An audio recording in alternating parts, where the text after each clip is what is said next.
my god. If there was ever a reason to dislike a video, it was for that intro. You're probably thinking, how the hell did you come up with that intro? That's the worst intro of all fucking time, even for your channel, Benjamin. Well, I guess I was fooling around on 3D Max about 15 trillion fucking years ago, and I decided to come up with that. Put it to some D1 Aqua Vibe, and it's still shit. Even D1 can't save that, like he's gonna possibly, hopefully, maybe save the rest of this video. Because, hello everybody, welcome to the video, and this is a Wrestling Stories. I know I haven't come out with a lot of these lately. In fact, I haven't done one in quite some time. I think it's been about 2 months. But I'm excited, I'm ripped, I'm roaring, I'm raring to go. And the problem is with the Wrestling Stories, it really is kind of hard to think of a good story to tell and remember all of it and try to get all the details and the intricacies and all the blah blah blah blah and make sure it's something that's worth listening to, and at the same time make sure it's relatable to you guys. And that's really hard because in my mind, it all runs together. My time in the business, it all runs together. I did something one week, I did something the next week, I did something the next month, I did something the next year. To me, it's all a huge, massive blur. So it's really hard sometimes to sort things out. But here we go. Now, a lot of people always ask me, who's the biggest person you wrestled? Now, they usually only mean two things: the biggest name or the biggest person, like physical person. Well, the biggest physical person I wrestled was by weight. It was this one wrestler. His name was Baby Haystacks. I think he weighed 600 pounds. He was a fat motherfucker. He's dead now. He was only my age right now when he died. I'm 26 now. He died because he was a fat fuck. Yeah, not cool. I went to his memorial show and I got to wrestle, and I think I wrestled, I forget. Either way, it was in Milwaukee or Chicago or one of those areas. But anyways, the biggest name in wrestling I've ever wrestled, well, to me, that'd be Terry Funk. That's like, that to me, that's the holy grail. That, you know, when I got to wrestle Terry Funk, woo, Terry Funk. But to other people, it's a matter of who's who. That will be a story for another time, when I got to wrestle the god of wrestling, I guess you could say, the highest of the highs and whatnot, and anything. But okay, this story, however, is the first time I got to wrestle a big name in wrestling, and it's really kind of cool and it's intricate. And I did try to look up some stuff for this story, but once again, it's really hard to find shit about me because I was just a jabroni. But there was one thing I wanted to find in TNA. I don't know if he's in TNA right now. I haven't seen the show in forever. But there was a wrestler named Christopher Daniels, the Fallen Angel Christopher Daniels, whatever. I believe he was in the X Division. See, I don't even know if do they still have the X Division? I don't know. Well, anyways, he did an interview for FHM magazine many, many years ago. And they asked him, they said, who's the worst wrestler you've ever wrestled against? And he said it was this wrestler named Darkchild, somewhere in Minnesota or Wisconsin, one of the two. And he just basically just totally talked shit about him and said he was the worst wrestler of all time and whatnot.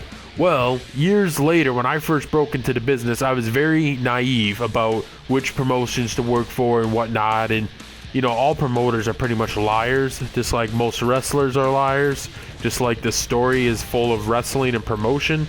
So anyways, I go to work for this guy, and he seems like a cool guy. He seems on the level, but always in the locker room when he wasn't around, people were always making jokes about him, talking shit about him, just saying all these crazy things, and I didn't believe half of them because some of the shit they were accusing him of, I was just like, no way, no way.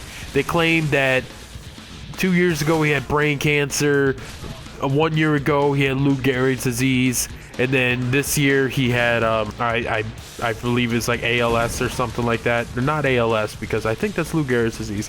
Either way, some other fatal illness. And the thing is every year he would beat these diseases.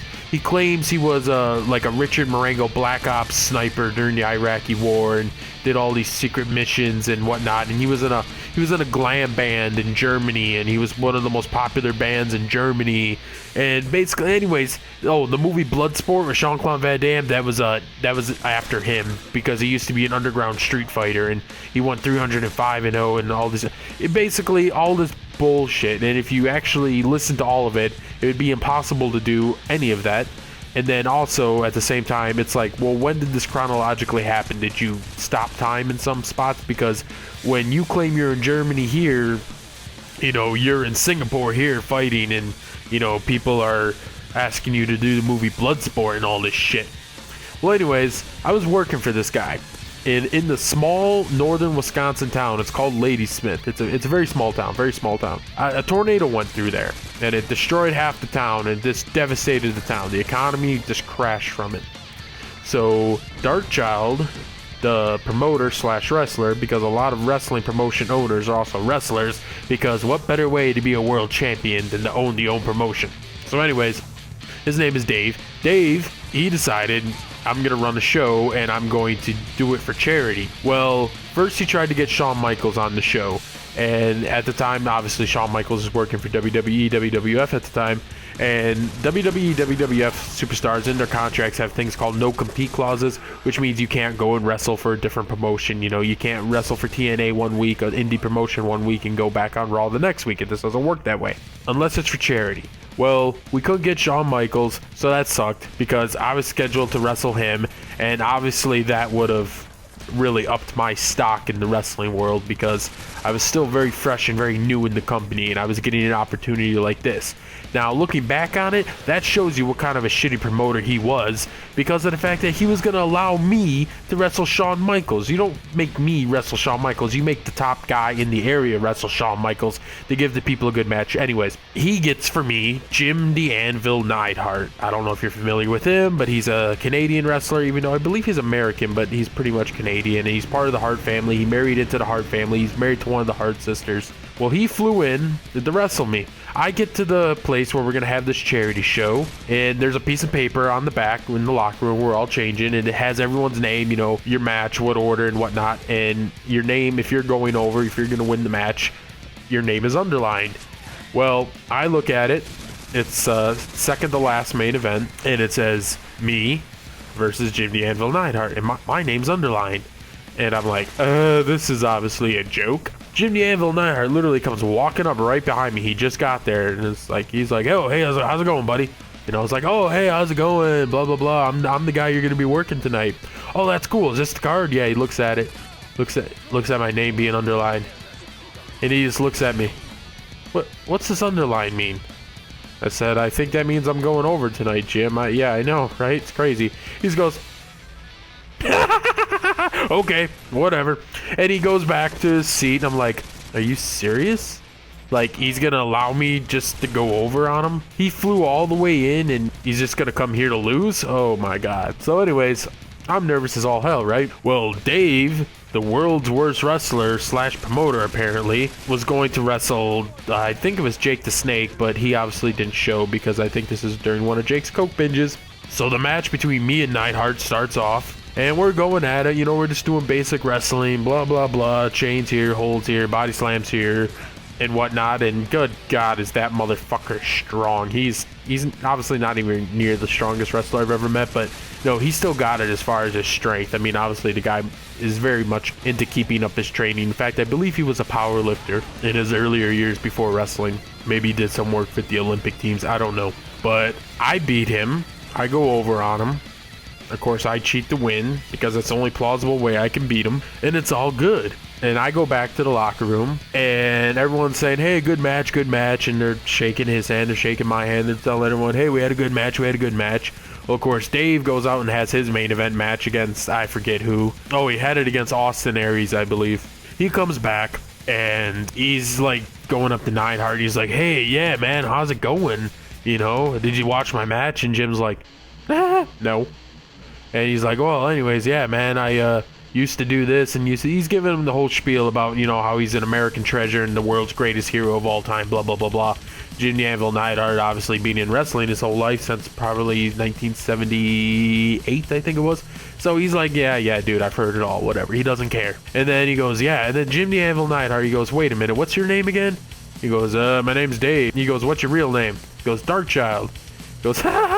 He does his world famous laugh. He goes, I know you. A couple years ago, I read an FHM that Christopher Daniels says you're the worst wrestler of all time. And Dave literally freaked out. He was like, fuck you, man, fuck you. Now, this man at the time was almost 40 years old. So this tells you what kind of a child he is, and this how retarded he is. He's like, fuck you, man, fuck you, man. He starts punching walls, right? And his fucking hand just starts bleeding because he's like punching solid walls that aren't breaking. And he's like breaking his fucking hand and he's not stopping. And then he goes over to a soft part of the wall because he's a genius. And he punches through and he's like, you see that, Anvil? You see that? That's your fucking face. That's going to be your face. And of course, I'm new, still in the business. I'm like, okay, I've never seen this happen before.